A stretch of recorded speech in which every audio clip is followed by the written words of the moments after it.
Insiden ledakan mercon hingga menimbulkan korban kembali terjadi di Ponorogo, Jawa Timur.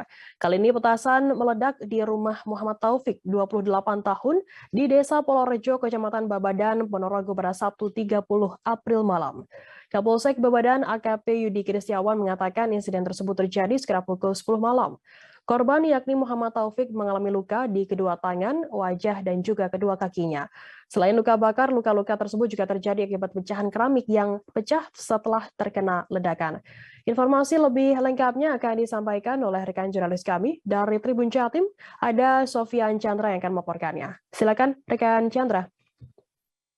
Ya, selamat siang rekan kerja, selamat siang Tribuners. Dapat dilaporkan terjadi ledakan mercon hingga menimbulkan korban yang terjadi di Desa Polorejo, Kecamatan Babadan, Kabupaten Ponorogo pada Sabtu 30 April 2022 sekitar pukul 22 waktu Indonesia Barat. Nah, untuk lokasinya sendiri terjadi di rumah korban bernama Muhammad Taufik.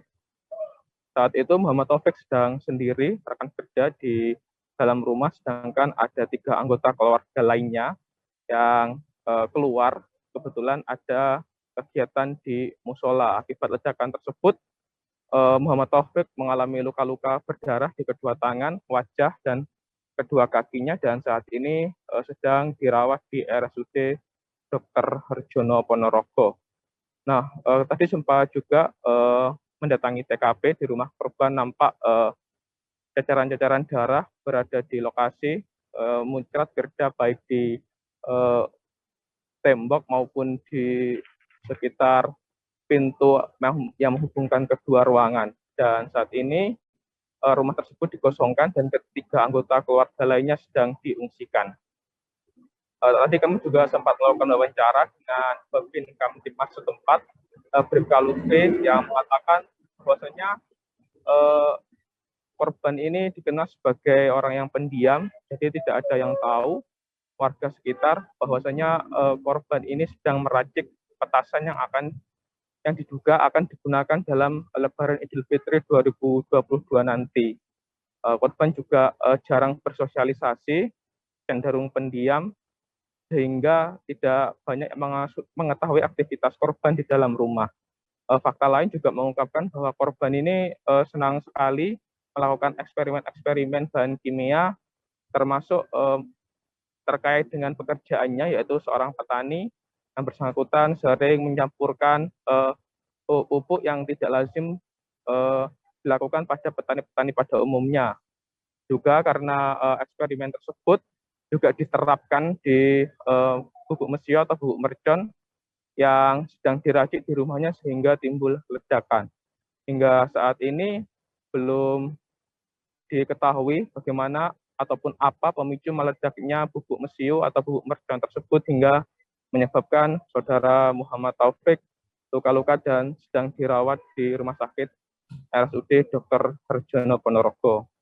Untuk polisi sendiri dari TKP telah mengamankan sejumlah barang bukti, yaitu 1 bungkus obat mercon atau bubuk petasan, lalu 1 timbangan digital, dan puluhan petasan yang sudah jadi dengan berbagai ukuran, mulai dari ukuran yang kecil-kecil sampai ukuran yang besar. Sekian yang dapat dilaporkan dari Kabupaten Ponorogo. Ya, baik, terima kasih rekan Chandra melaporkan langsung dari Ponorogo, Jawa Timur. Selamat bertugas kembali. Dan Tribuners, akan kami tampilkan wawancara yang tadi sudah dihimpun oleh rekan kami dari Babin Kamtibmas Desa Polorejo, Bribka Lutfi. Berikut liputannya untuk Anda. Lebaran akan setiap hari kita melakukan himbauan, cuman kita kecolongan. Tapi dalam proses yang kemarin itu memang pembuatan si korban ini memang sering suka bereksperimen terkait dengan kimia. Maka dari itu kita juga agak kecolongan dengan informasi dari masyarakat, dan memang si orang ini memang pendiam. Jadi lingkungan pun juga tidak tahu. Begitu, Mas. Sejauh ini memang dia buat dia sendiri atau mau dijual atau gimana, Mas? Biasanya buat dia sendiri, seperti kayak dia buat pupuk. Jadi kalau dia di pertanian itu sering juga bereksperimen pupuk itu buat sendiri. Nah ini mungkin tidak tahu, mungkin dia mencoba eksperimen buat petasan sendiri, tapi ya itu tetap kurang sesuai dengan aturan. Kalau warga sendiri memang nggak tahu sebenarnya. Warga sendiri kebetulan di sebelah ini perangkat ataupun kami tua itu saudaranya juga tidak mengetahui aktivitas si anak itu sendiri karena dia cenderung pendiam. Itu untuk keperluan lebaran atau untuk balon udara atau seperti apa rencananya? Kabar-kabarnya sendiri, Mas? Belum ada informasi karena kemarin korban waktu kita datangi sudah kondisinya dibawa di medis dan kita belum bisa melakukan ibaratnya tanya jawab dengan si korban. Kondisinya korban sekarang gimana, Mas? Kondisi korban sekarang mengalami luka yang cukup serius di tangan sebelah kiri dan juga kaki. Sudah sadarkan diri? Dari kemarin sudah sadar, sampai sekarang pun juga masih sadar. Tapi ini masih proses di medis di rumah sakit umum. Temuan barang bukti apa aja? Pertemuan barang bukti kemarin sedikit alat misiu, selain itu tidak ada. Terus ada berapa kilo mungkin? Cuma sedikit di dalam kantong plastik koin baru ditemukan dari tim identifikasi dari Polres Ponorogo. Atau meledaknya? Ada simpanan lain? Kita cari belum ada. Kalau tahun lalu emang sering meledakkan. Kalau tahun lalu malah ini belum pernah. Belum pernah. Rata-rata malah anak muda, iya. Oh, gitu. Nah ini malah baru pertama kali dan lingkungan juga ada. Terima kasih sudah nonton. Jangan lupa like, subscribe, dan share ya.